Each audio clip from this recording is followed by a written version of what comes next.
Morning. And the fiery scenes continued in federal parliament yesterday with another rowdy question time. The opposition moved a censure motion against the Prime Minister, attacking Kevin Rudd over his statement that the government would be out of debt by 2022. Opposition Treasury spokesman Joe Hockey joins us now from Canberra. Joe Hockey, good morning. Have you got that big red credit card with you this morning?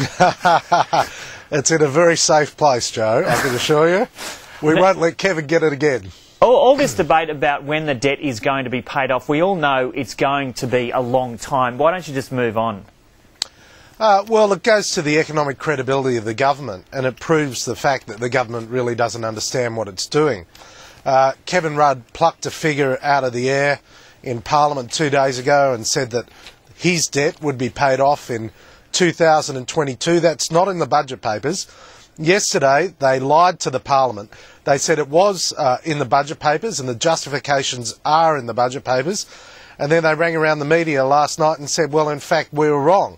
So we expect the Prime Minister and the Treasurer to go into the Parliament today and correct the record and actually lay down the justification for their ambitious, heroic claims that one day their debt will be paid off. But it's all really academic, isn't it? A forecast that far out, you can't be sure about anything. Well, why say it? Why say it? And the reason why the government put these long-range figures in, and they only put some of them in, Joe, the interesting thing is they only put in the things that gave a pretty picture. They didn't put in the things that undermined the pretty picture.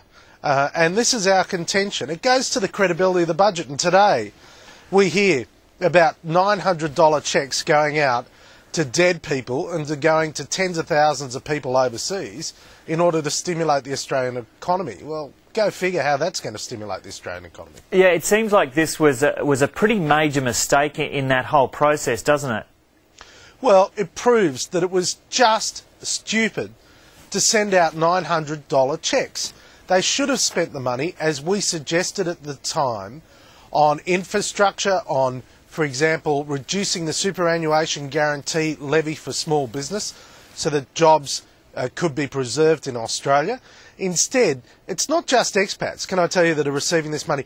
It's, for example, backpackers that worked for a year in Australia, lodged a tax return and went back home. I can cite you a case of an employer that received a $900 cheque for an Irish employee and had to track her down in Ireland to send her the $900 that the government was handing out to stimulate the Australian economy. But Craig Emerson is adamant this morning, and we spoke to him just a short time ago, that 99.4% or something like that of the payments went to the people they were supposed to. Well, what sort of logic is that? Oh, well, you know, we'll borrow $100 billion, and if we waste $1 billion, then so be it. I mean, that's just ridiculous logic. It really comes down to the fact that they don't know what they're doing. They are the biggest spending government, Joe, in Australia's modern history.